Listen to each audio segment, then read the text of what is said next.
Olá, pessoal! Meu nome é Daniele Ximenes, professora de língua portuguesa. E na nossa aula de hoje nós falaremos sobre impessoalização. Professora, que palavra é essa? O que isso significa? Eu nunca ouvi essa palavra na minha vida. Mas vamos aprender um pouquinho? Olha aí comigo na tela a definição de impessoalização. Pessoal, a impessoalização é o uso de estruturas linguísticas que evitam a identificação direta de quem realiza a ação ou expressa uma opinião. O objetivo principal é conferir ao texto um tom objetivo, imparcial e formal.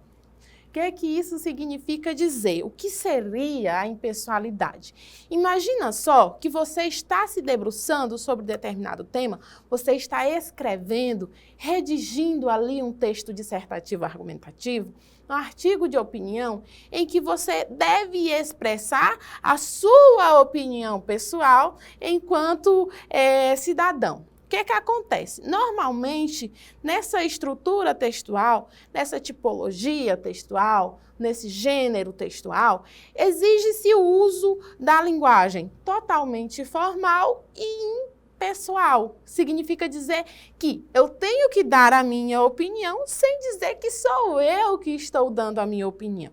E quais estratégias eu devo utilizar para neutralizar o discurso, para não mostrar que aquele é o meu posicionamento enquanto escritora? Então, nessa aula, eu preparei para vocês algumas estratégias que podem ser utilizadas ao longo do seu processo de construção textual. Vamos ver quais são elas? Primeiro, a gente vai falar, antes de tratar especificamente aí dessas estratégias, qual o objetivo de uso? Tá certo que eu preciso utilizar, mas para quê? Então, eu preciso transmitir uma neutralidade. Eita, que a professora usou o negócio aqui errado. Então, eu preciso transmitir aqui uma neutralidade.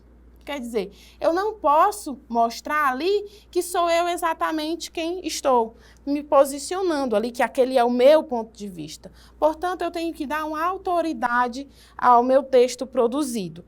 O segundo objetivo aí é valorizar o conteúdo em vez de quem escreve, já que o meu objetivo é argumentar, tá certo? E o meu terceiro é a adequação para textos formais e científicos. Então, percebe que quando nós falamos de estratégias de impessoalização, nós estamos falando especificamente de textos formais que exigem de você, enquanto redator, enquanto aquele que escreve, que efetiva ali a produção textual, utilize uma linguagem formal, uma linguagem limpa, neutra, imparcial, tá certo? Agora, vamos parar de conversa e vamos para as estratégias, que eu tenho certeza que vocês estão loucos para ver.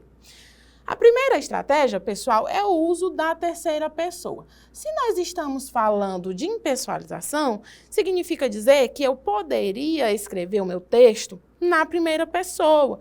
Mas como eu quero ser impessoal, eu utilizo aí a terceira pessoa em verbos sem identificação explícita do sujeito. Então, não preciso necessariamente mostrar que sou eu quem estou escrevendo. Eu tenho que fazer uma construção aí sintática que distancia, tá? Essa palavra é muito importante, distancia o autor da ação ali verbal. Então, justamente o objetivo é generalizar a ação. Então, à medida em que eu faço essa generalização, eu torno essa afirmação mais universal e menos pessoal. A segunda estratégia que eu trouxe para vocês é a voz passiva analítica. Professora, como assim voz passiva analítica? Nós estamos falando de produção textual e agora a senhora vem com essa conversa de gramática. Eu não gosto de gramática. Me mande um livro aí para ler que eu leio, menos Machado de Assis, porque é meio difícil. Deixa de conversa, que essa aula ela é simples. Eu vou te explicar de uma forma para que você compreenda como escrever. Olha o que é que seria aí a voz passiva analítica. Ela usa o verbo ser mais o particípio. Então, o foco, ele é deslocado da ação para o objeto. Resumindo isso, olha aí o exemplo. A pesquisa foi realizada pela equipe. Então, essa minha voz, ela está passiva, por quê? Primeiro, o que eu vou fazer aqui? Eu vou fazer a identificação aqui da minha frase. Quem foi que realizou a pesquisa? Foi a equipe. Então, aqui, olha, o que foi realizada? A pesquisa. Observa que essa construção aqui, ela não está ligada, produzida na voz ativa. Então, qual seria a voz ativa? A equipe realizou a pesquisa. Mas para dar um tom aí mais técnico, formal, utiliza-se essa construção aqui da voz passiva analítica, em que o sujeito sofre a ação verbal, a equipe sofre aqui, ó, pela equipe, sofre a ação verbal em vez de realizar, tá certo? Então, essa aqui seria a voz passiva analítica, que é uma estratégia utilizada. A minha terceira estratégia é a voz passiva sintética. Novamente, gramática, professora? Sim, o que seria, pessoal? Aí, a voz passiva sintética é o uso do pronome apassivador se para indeterminar o sujeito. Eita, eita, eita, eita. Você já estudou os tipos de sujeito? Sujeito simples, sujeito composto, oculto, indeterminado. O que indetermina o meu sujeito? Então, quando nós falamos de oração com sujeito, oração sem sujeito, tudo isso é importante para essa construção. Olha só o que eu tenho aí. E é uma estratégia muito utilizada. Acompanhe aí comigo na tela.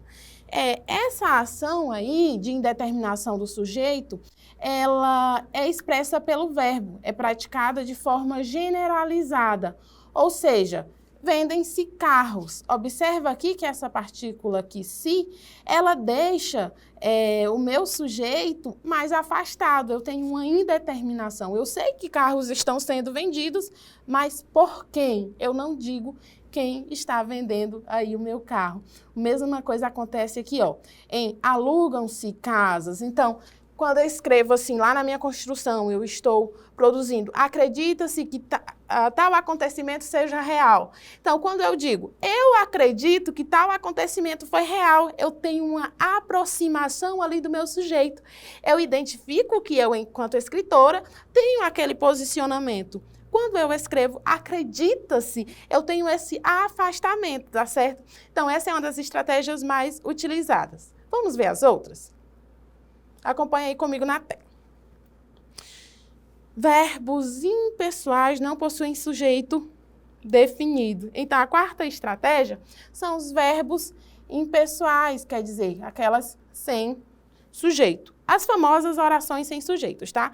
Então, quando eu não tenho um sujeito definido, a ação e o estado, ele fica sem um agente específico, quer dizer, quem é que está praticando ali aquela ação verbal? E aí, o exemplo clássico é o uso do havia.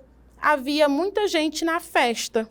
Mas observa aí que eu não tenho alguém que praticou. Eu sei que tinha muita gente na festa, mas eu não tenho uma ação verbal ou estado sendo praticado aí nessa minha frase, nessa minha oração, tá certo? Portanto, essa aqui também é uma estratégia de impessoalização.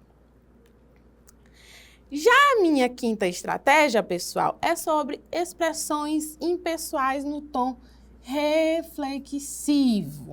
O que seria? Quando a gente usa essa estratégia, ela também dá um tom de neutralidade, tá? E reflexivo ao texto. Então, evita-se aqui a identificação direta de quem realiza a ação.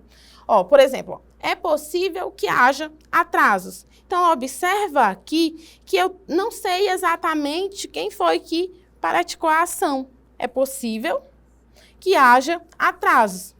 Quem vai se atrasar? Então, observa aqui que eu não tenho um sujeito definido, bonitinho, esmiuçado aqui. Por que que é importante, pessoal, que vocês aprendam essas estratégias e treinem? Porque isso vai conferir para vocês o uso de uma linguagem mais simples, mais técnica, mais formal.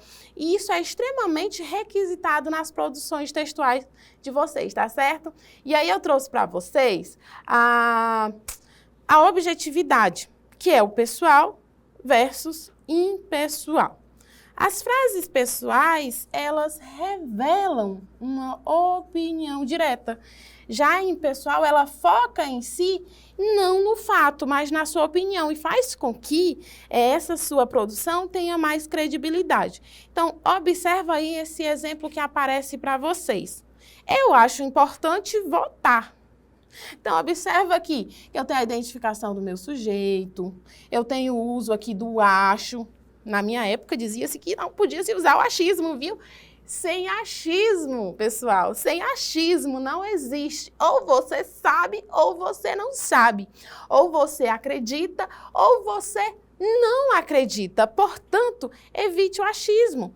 Se for para você escrever um texto em que se identifique aí o uso da primeira pessoa, eu acredito, eu concordo, eu vejo, mas achismo não, viu? É demais. Então, observa aí que nessa frase eu tenho, eu acho importante votar. Então, como eu construiria? É importante votar. Então, observa que eu elimino aqui o eu, e o acho, eu impessoalizo aqui a minha frase e ela fica mais neutra, ela fica mais adequada ao contexto formal, certo? E aí eu trouxe para vocês, já que a professora está falando,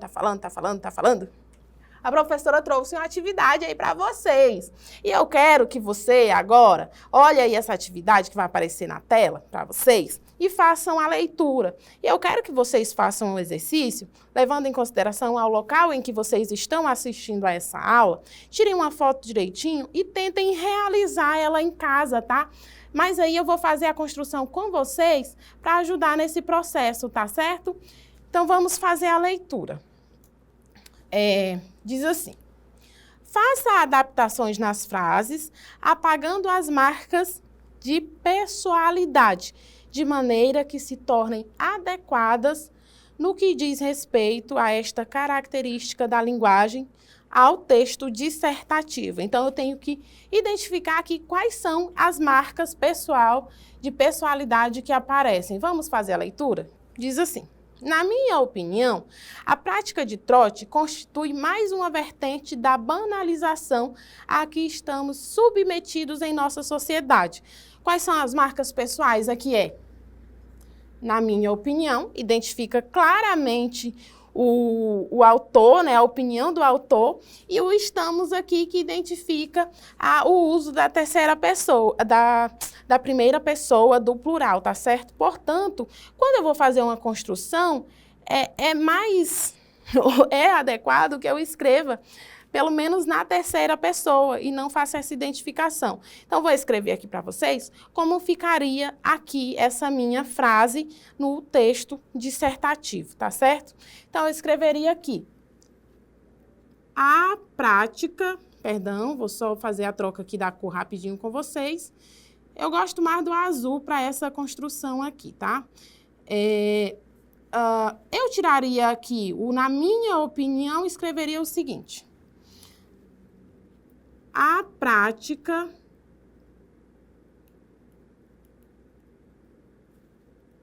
do trote constitui mais uma vertente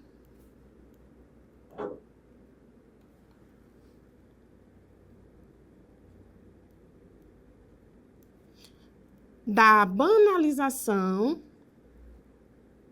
Então, percebe que aqui eu já tirei na minha opinião, e aí não compromete aqui o que eu quero escrever. Agora, eu tenho que tirar aqui o estamos. A que estamos. Estamos, como eu posso, professora, deixar isso aqui mais genérico? Então, vamos colocar aqui A sociedade, que fica mais fácil. A sociedade, então eu torno isso aqui mais genérico. E aí eu repito o restante, tá? A que a sociedade está submetida. Então, portanto, aqui eu deixei essa minha frase mais formal, mais neutra, sem identificação do meu sujeito. Na segunda, eu tenho aqui, olha, acho inaceitável que nos classificados dos jornais ainda haja ofertas de empregos que exigem boa aparência dos candidatos. Qual seria a marca de informalidade aí, pessoal? Qual seria a minha marca aí de identificação do meu sujeito? O acho. Acho inaceitável. Isso aqui deixa o seu texto sem credibilidade nenhuma. Lembra que eu falei sobre o achismo? Então, como é que eu escreveria aqui essa frase? Eu escreveria, é inaceitável que nos classificados dos jornais ainda haja ofertas de empregos que exigem boa aparência dos candidatos. Então, o que eu faria mesmo aqui nessa construção era simplesmente tirar aqui o acho. Então, você só escreveria aqui essa frase direitinho e ela se tornaria totalmente aí impessoal. Então, quando eu faço essa substituição, elimina a marca de impessoalidade e torna a minha construção mais impessoal e apropriada ao meu texto dissertativo. E aí, se tivesse mais umas 5 ou 6 questões dessa, você conseguiria adequar? É importante que você faça esse exercício. E como eu faço, professora? Por exemplo, o estamos, o acreditamos é o uso de qual pessoa? Da primeira, né? Deixa genérico ali no geral, diz que muitas pessoas acreditam, diz, mas ainda você pode deixar isso mais impessoal. Como eu faço isso? Faço a escrita do meu texto e depois eu faço uma revisão dessa minha construção textual. Por quê? Porque às vezes você está ali na dinâmica de produção, de escrita, e você acaba por deixar escapar. E se você lá na sua redação escrever um estamos na vida, um eu acho, você só dá uma riscada, viu? E continua ali a sua produção textual, tá certo? Então, olha só o que a gente aprendeu na aula de hoje, pessoal. Que a impessoalização garante textos claros e imparciais. Ao usá-la, o foco se desloca do autor para o conteúdo. Então, os textos impessoais, eles transmitem profissionalismo e objetividade. Eu espero que você tenha aprendido e vá utilizar bastante essas estratégias de impessoalização, tá certo, pessoal? A nossa aula fica por aqui. Eu te vejo na próxima. Tchau!